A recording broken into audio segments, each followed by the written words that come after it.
One is an entertainment giant famous for exacting tight control over its content. The other is a tech firm whose commitment to free speech has earned it a reputation as a hub for news and a haven for online harassment. Together, they make for a brow-raising pairing. But stranger things have happened in the land of acquisitions and the chatter surrounding Walt Disney Company and Twitter Incorporated. Bloomberg first reported Monday that Disney is considering bidding on Twitter, joining a growing list of potential suitors said to include Salesforce Incorporated, Microsoft Corporation and Google Incorporated. While Twitter has long been discussed as an acquisition target for other tech firms, Burbank-based Disney stands out because it is the only media company rumored to be eyeing the social network. At first blush, any interest Disney might have in Twitter isn't outlandish. It has deep enough pockets to acquire the $20 billion company and incentive to snap up a digital distribution channel. As more and more people abandon costly cable TV subscriptions and instead choose to consume entertainment from online streams and mobile devices, companies such as Disney, whose vast media empire includes prominent television networks ABC and ESPN, are scrambling to secure their digital futures. Buying Twitter, which is based in San Francisco, could give Disney a strong distribution platform for video content. But analysts were deeply skeptical of such a deal, citing strategic, economic and philosophical reasons. It is unlikely, said analyst Laura Martin, who covers Disney for Needham Co. I think the traditional Disney shareholder would be really unsupportive of this acquisition. Neither Disney nor Twitter responded to requests for comment. Under Chief Executive Robert Iger, Disney has expanded greatly over the last decade by buying top-tier content companies Pixar Animation Studios, Marvel Entertainment and Lucasfilm for a total of about $15.5 billion. The deals, which gave Disney a trove of new intellectual property including characters such as Darth Vader and franchises such as the Avengers, are widely seen as major successes.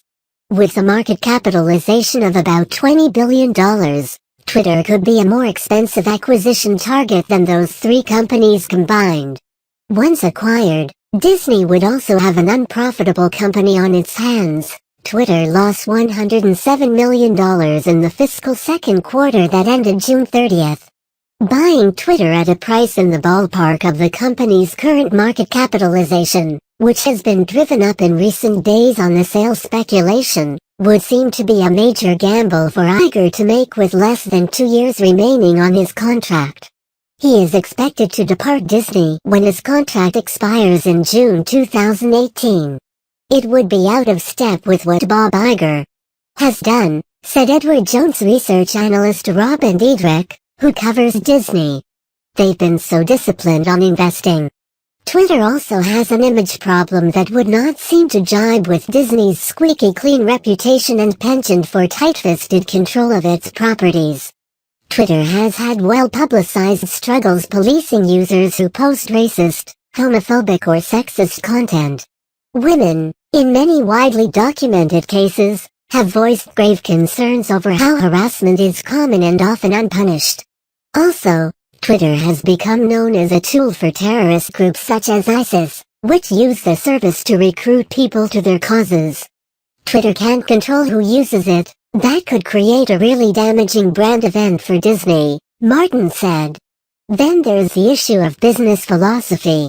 Disney, at least with its recent multi-billion-dollar purchases, has largely bought intellectual property, not media platforms.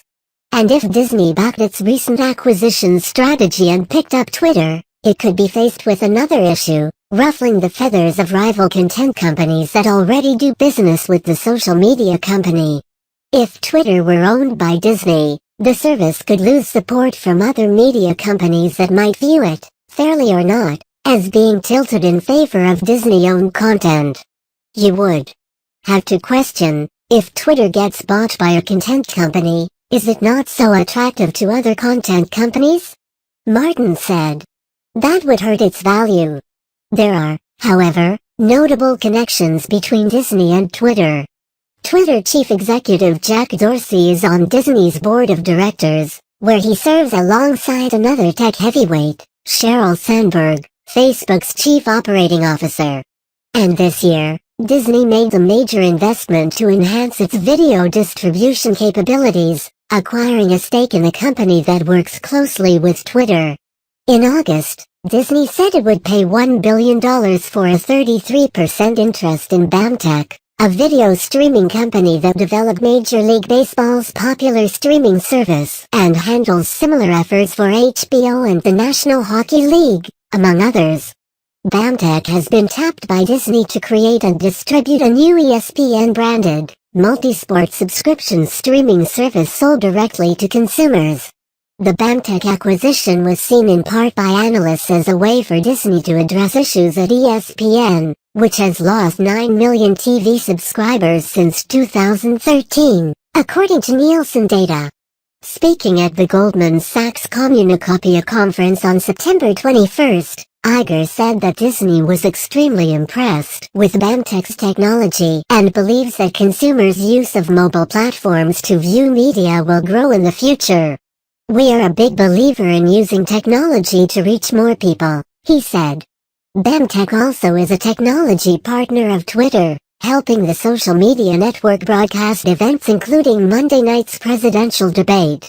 Twitter also has been using BAMTech to show NFL games on its platform, an effort that drew plaudits from Iger when he spoke at the investor conference. "I thought Twitter actually did a very good job last week. Interestingly enough, that platform was powered by BAMTech," Iger said. "I checked it out, as did a lot of people. And I thought it was quite a good experience. A sale to a firm such as Disney could be a welcome reprieve for Twitter, which has consistently struggled to grow and reach revenue goals." After years spent experimenting with e-commerce and other ventures that ultimately flopped, Twitter has reframed its business around media since the return of co-founder Dorsey to the CEO role. In addition to hosting live streams, the company has played up the role of photos and video on its app, and last year launched Moments, a page of curated tweets that aims to keep audiences engaged. Often compared with Facebook, which was founded around the same time, Twitter averaged 315 million users a month, compared with Facebook's 1.71 billion. In the second fiscal quarter, Twitter reported $602 million in revenue, missing its own forecasts, while Facebook reported more than $6.2 billion in revenue and $2 billion in profit. Twitter's stock has surged about 25% since September 22 on rumors that it would be sold to one of a handful of companies. The stock closed up more than 3% on Monday at $23.37. Shares of Disney, meanwhile, fell more than 1% to $91.96. Tuna Mobi, who covers Disney for S&P Capital IQ, said a sale of Twitter to the entertainment behemoth is plausible, if a little bit far-fetched. "It's not that difficult to see how Disney would leverage Twitter. But it has got to come down to valuation," Mobi said. Yeah.